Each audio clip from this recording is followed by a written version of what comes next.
Olá, meus irmãos, bem-vindos ao canal Ministério Palavra do Senhor.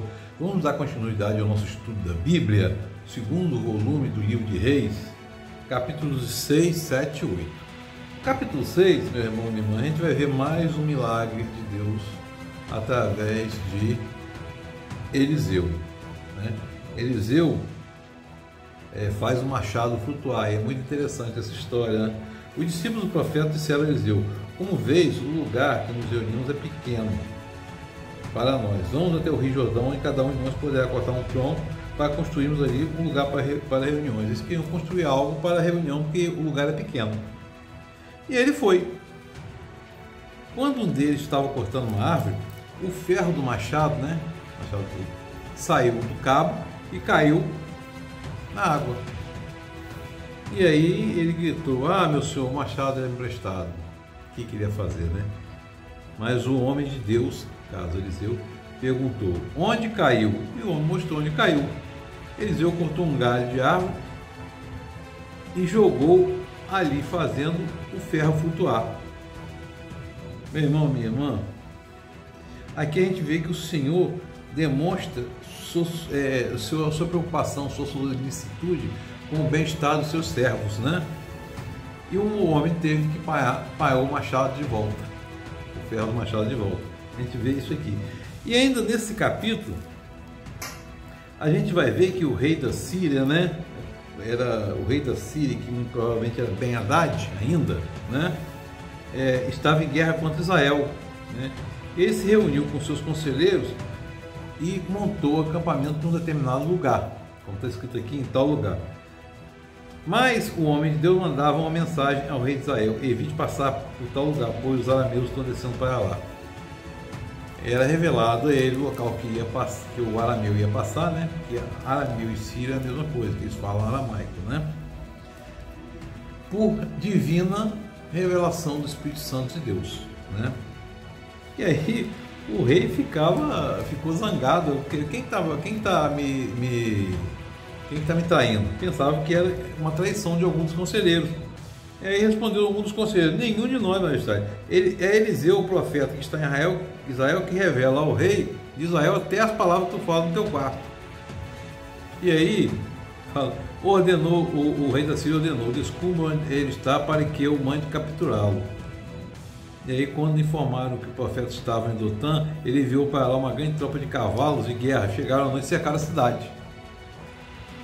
E aí o servo do homem de Deus, né, o profeta tinha o seu servo, né, levantou-se bem cedo pela manhã, quando saiu e viu uma tropa de cavalos, né, ficou apavorado.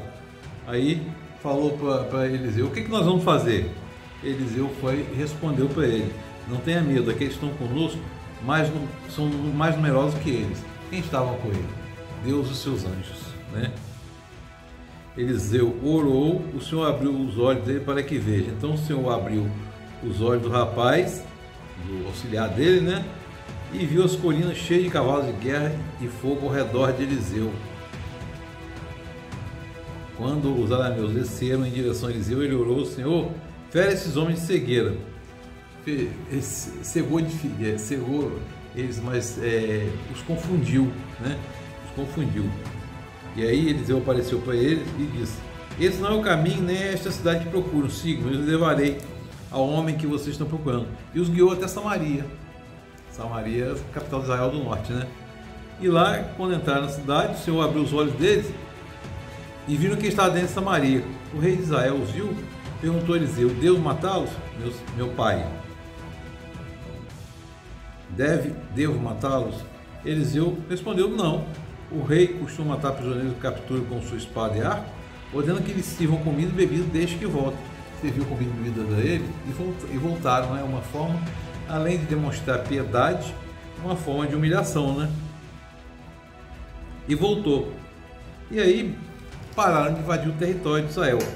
Depois de algum tempo, Ben-Hadad mobilizou todo o seu exército outra vez e cercou Samaria. O cerco durou tanto e tinha tanta fome, meu irmão, minha irmã, que uma cabeça de jumento chegou a valer 80 peças de prata, e uma caneca de esterco de pomba, 5 peças de prata. Você vê qual era a fome. A tal ponto que uma mulher foi ao rei reclamar e estava com fome, né? E ela falou o seguinte: vamos cozinhar meu filho hoje e o comamos. Cozinhar o próprio filho, né? Quando o rei ouviu essas palavras da mulher, rasgou as próprias vestes, como estava sob o nu, o povo viu que ele estava usando pano de saque por baixo, junto ao corpo. Ele disse: Deus me castigue com todo rigor se a cabeça de Eliseu, filho de Safate, continuar sobre seus ombros. Porque ele achava que Eliseu era culpado daquela fome. Então Eliseu disse às autoridades: aquele assassino mandou alguém para cortar minha cabeça?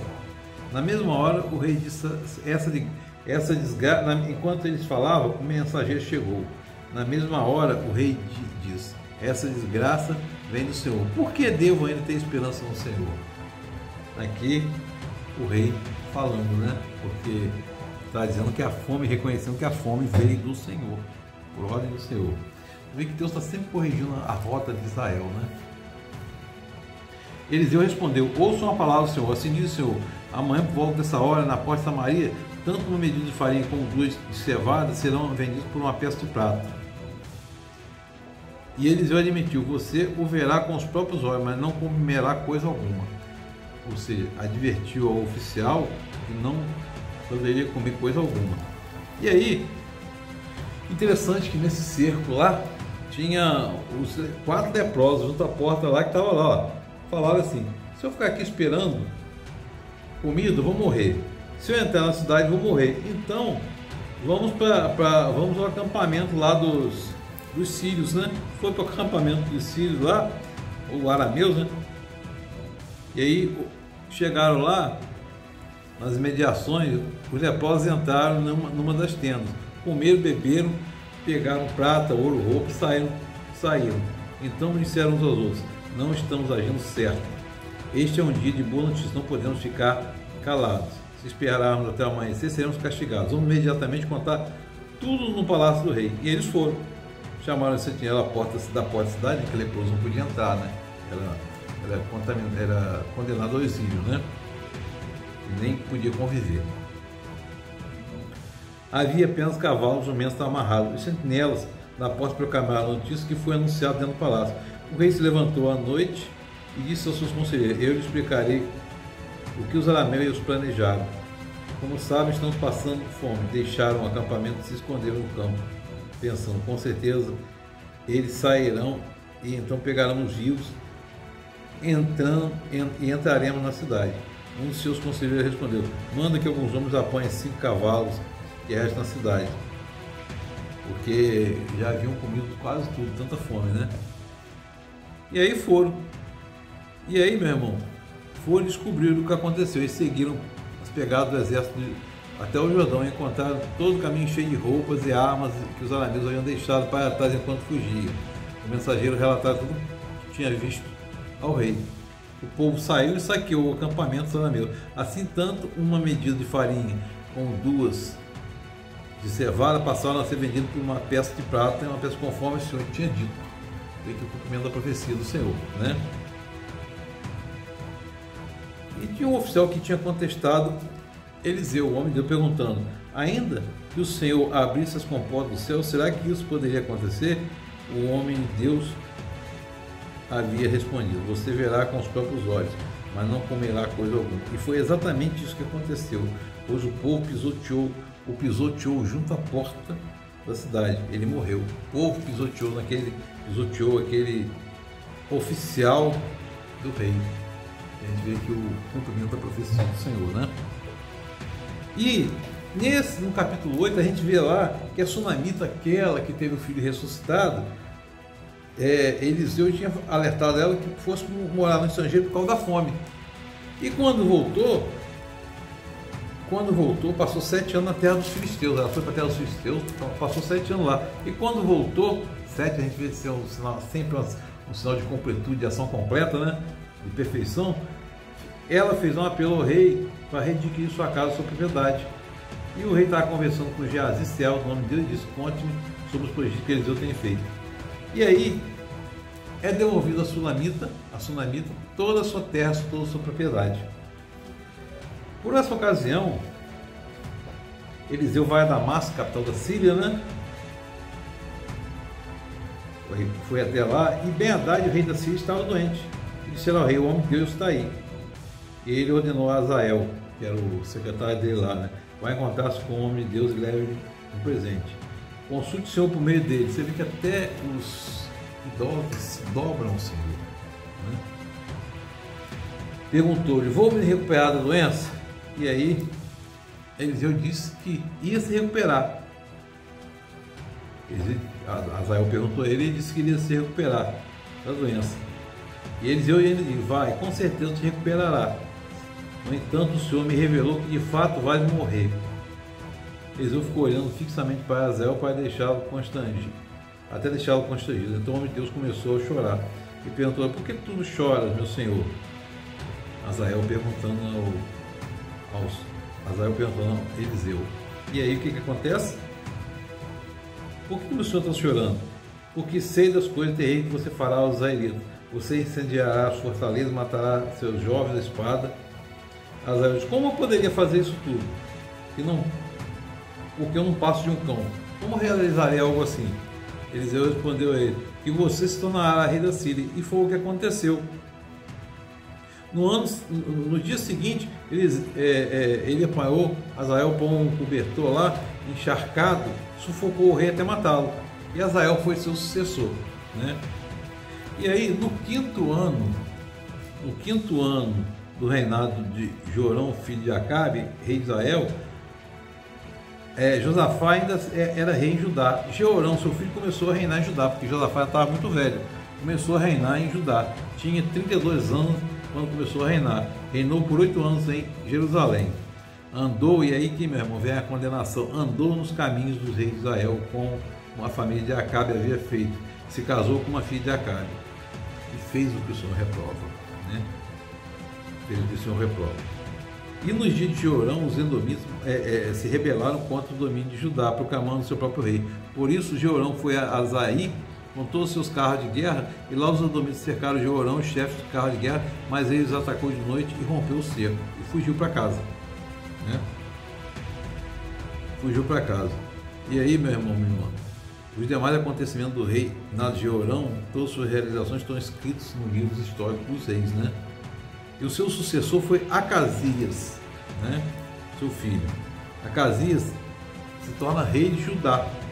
No 12º ano do reinado de Jeorão, filho de Acabe, rei de Israel, Acasias, filho de Jeorão, rei, começou a governar. E tinha 22 anos de idade quando começou a reinar. E reinou por 1 ano em Jerusalém.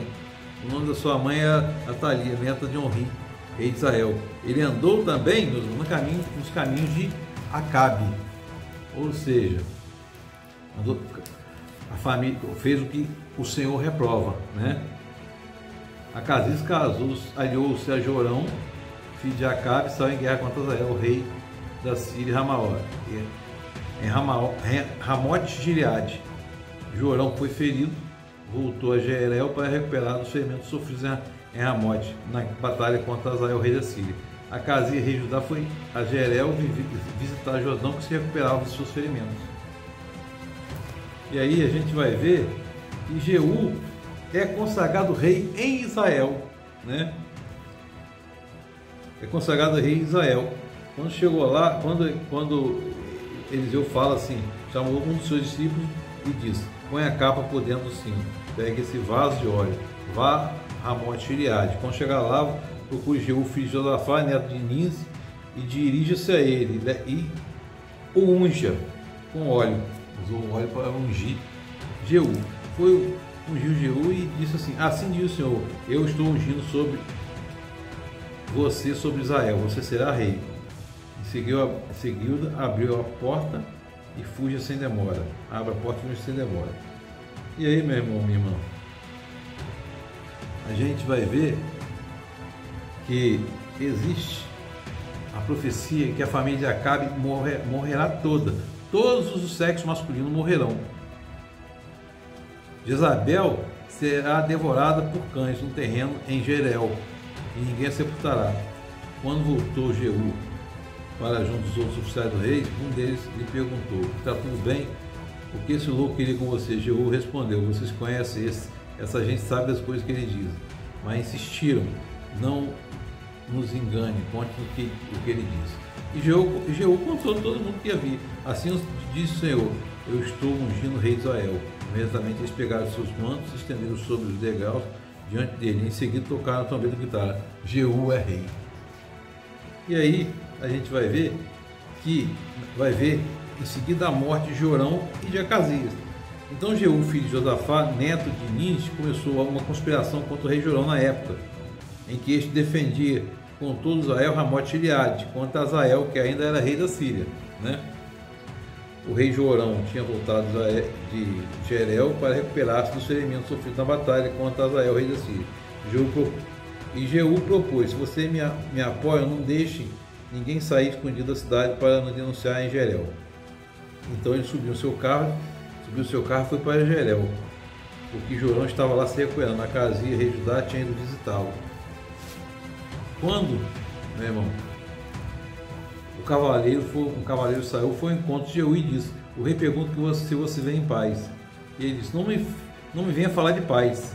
Perguntou isso 3 vezes. E aí Jorão ordenou preparar seu carro de guerra.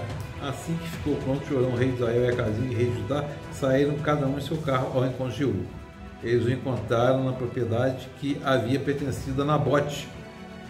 Quando Jorão viu Jeú, perguntou: você vem em paz? O rei respondeu: como pode haver paz enquanto continuam toda a idolatria e feitiçarias que sua mãe Jezabel instituiu? E aí Jorão deu meia volta e fugiu gritando para Acasias: traição, Acasias. Então Jeú disparou um arco com toda a força e matou Jorão no coração. A flecha atingiu Jorão no coração.